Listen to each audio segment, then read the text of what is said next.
Today, I'm going to teach you how to entry frag in Counter-Strike 2. Now, this has been a suggestion that many of you have been asking for in the comment section. I'm reading it all, and I'm going to do my best today to give you the secrets to succeeding. I'm going to teach you the basics, lots of good stuff. As always, go ahead and hit that subscribe button, and let's hop into it. Now, as you guys know, if you watch my streams over on twitch.tv/CoJoMoCS, I am an opper.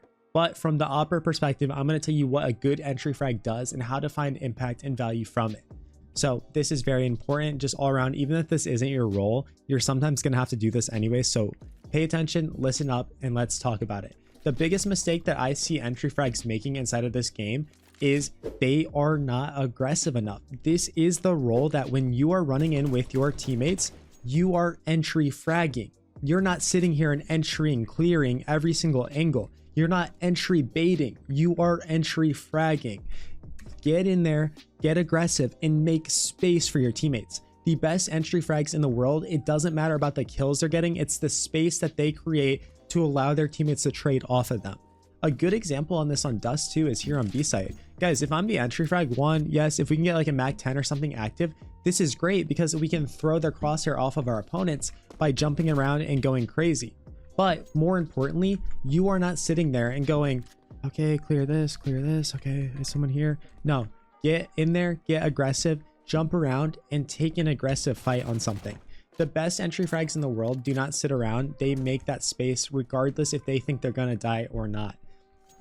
It's the job of your teammates behind you to clear the angles that you don't do that. So my biggest advice is have a plan in your mind. Understand where you want to clear and where you want to go before it even happens.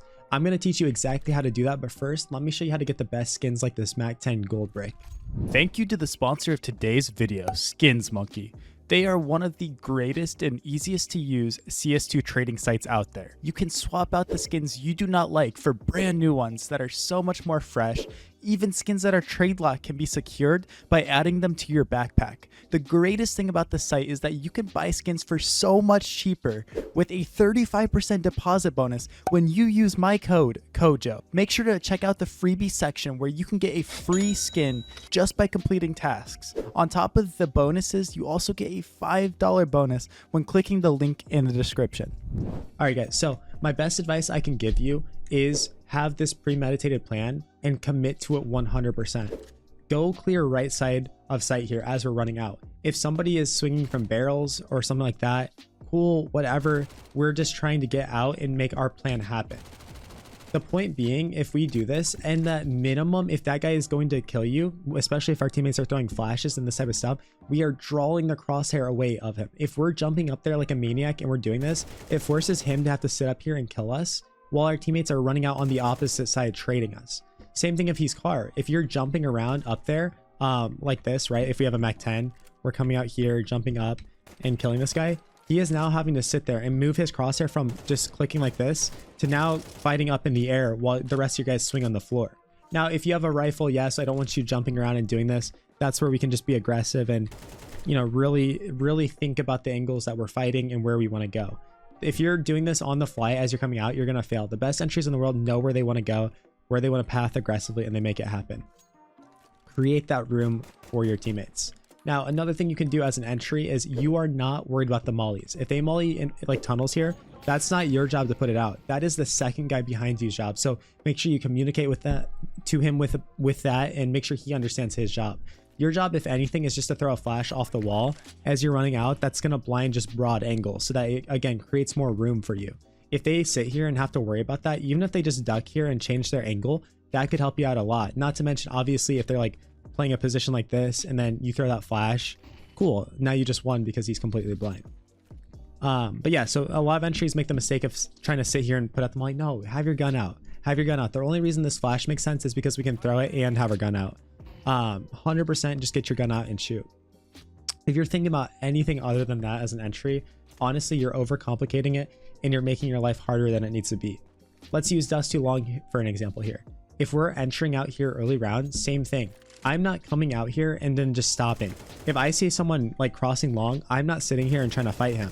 All this does is create a traffic jam for people behind us. That is the worst case scenario as an entry. Cool, you kill that guy crossing pit, but he drew your crosshair over there, and then the next guy swings you and kills you, and then the rest of your teammates were like, bro, we couldn't get outdoors. What were we supposed to do? Not to mention if they throw like a molly down or something and you're sitting in the molly, now everyone behind you is in it as well. So in this case, here's the entry flash you would throw. You don't have to do this. Your teammates should be flashing as well. As you're coming outdoors here, you're bouncing it off this wall and fighting and swinging out here. A lot of times what actually ends up happening for me is when I'm entering out here, regardless if I throw the flash or not, I'm trying to make space. I'm seeing somebody, I'm shooting, and I'm crouching this way, or I'm just getting out. Boom, we're blind. We're sitting here getting this kills and fighting him. Same thing here. The point being, if this guy's crossing pit or if he's corner, now to kill us, he has to have his crosshair all the way out here instead of being able to just hold mouse 1 and kill everybody door. Or right here, hold mouse 1 and kill everybody door. That's the difference. That's why pros are so hard to play against, because their entries actually do get space for them. On pistol round, we can do a crazy strat by entering, by the way, guys. One of my favorite things I see pros doing, and also, you know, sometimes I'll implement, is if you're entering with a Glock, you can run out backwards like this on pistol round and jump around all crazy. Because think about how hard it is in Counter-Strike 2 to get a headshot on somebody that has their back turned to you and looking down. The hitbox for their head is like that small. So then you force them not to shoot multiple bullets at you while all the rest of your teammates are sitting behind you and just killing the guy that's trying to focus on shooting you. It is so cool to see entries doing this. That is selfless CS. In order to be an entry, you have to be really selfless, because this is just like how we should play. And going back to the original point with the MAC-10, say you guys are rushing out long, right? Say all 5 of you want to rush out long.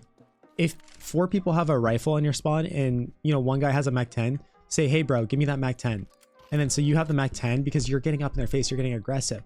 And if that's the case, when I have a MAC-10 going out long, I run out here and I'm beelining it to this area right up here, where this can block flashes from, you know, hitting us. Maybe, you know, someone throws a bad flash like that. If we're beelining it to this area, it soaks up all the flash. So I'll be running out here, jumping around, killing anybody and getting up close range on them and fighting them. You're not always going to have to go out fast as an entry. Yes, there is a time and place when you're entering out here where it's like a contact. Say we're hitting B in the mid round, right? We're coming out here. Then obviously, yes, it makes sense to kind of jiggle and fight different angles. But once we spot the guy, say we spot him back sight there, dude, it's on. It's on. You got to get out and make his life miserable, right? The worst thing when you're in the mid round and you're walking out and you spot somebody, people forget about the fact that we need to flip that switch, and they'll sit here. The guy will start shooting. We shoot back at him. And this guy's like, no, I need to kill him. I need to sit here and make sure he doesn't repeat and then same thing. You're causing a traffic jam here. By the time you guys eventually do kill him, his teammates have already rotated in. It's a nightmare. So somebody's got to be aggressive. That's your job. Go ahead, run him down and make it happen. Hopefully you guys learned something new. Like I said, if you have any questions, head over to twitch.tv/CoJoMoCS. I would love to be your own personal coach. Fill out that form in the description of this video. As always, guys, join the Discord and keep working hard. I'll catch you in tomorrow's video. Peace out. Peace out.